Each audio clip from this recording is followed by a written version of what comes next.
तयार झाले, ज्वालामुखीचा उद्रेक करायला शिकलो की नाही, बरोबर ना? मग कसे तयार झाले बरं? बेसॉल्ट खडक कसा तयार झाला सांगा. बेसॉल्ट खडक, ज्वालामुखीचा उद्रेक हे शिकले तुम्ही.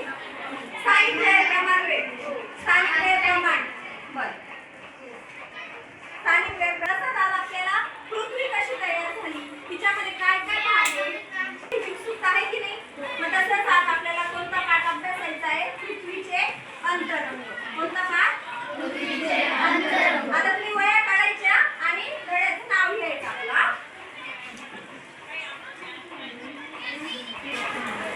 बघा आता पृथ्वी कशी तयार झाली ही खूप वर्षापासून सगळ्यांना प्रश्न सुद्धा केलेले आणि त्यानुसार त्यांनी त्यांच्या ह्याच्याने त्यांचा प्रयत्न केलेला आहे.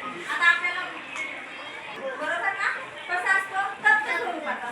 म्हणून त्यानुसार आपण काय ठरवलं का पृथ्वीचा जो अंतर्भाग आहे तो कसा आहे? गरम आहे. म्हणजे आपण बघतो की जसं जसं आपण पृथ्वीच्या मधल्या भागाकडे जातो तसं पृथ्वीमधला तापमान वाढत जाते.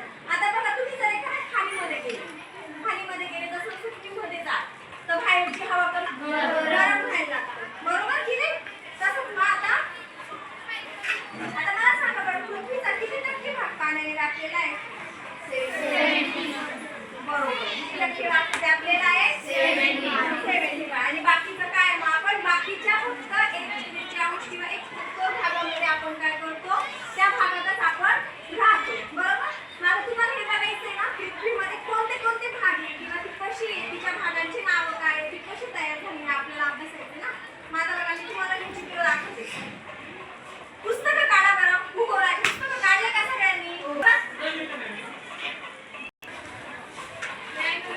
ही आपल्या पृथ्वीच्या अंतरंगाचे विभाग आहे. अंतरंगाचे विभाग आहे. बरोबर. आता बघा ही पृथ्वी आपली. तर सगळ्यात पहिले आपण कसं करतो? भूकवचावर. भूकवच आहे. बरोबर. भूकवच नंतर काय आहे? प्रावरण. प्रावरण नंतर काय आहे? बाह्य गाभा आणि अंतर्गाभा. बरोबर. आता मग भूकवच हा घनरूप स्वरूपाचा असतो. कशा स्वरूपाचा असतो? घनरूप स्वरूपाचा असतो. बरोबर.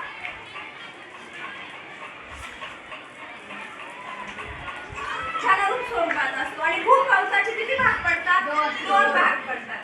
बरोबर.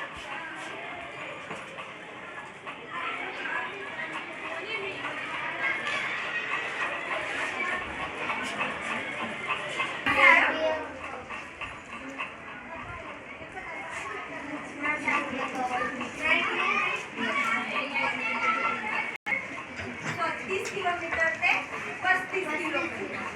बरोबर. याची जाडी किती आहे मग? 30 किलोमीटर ते 35 किलोमीटर. आणि भूपृष्ठाच्या खाली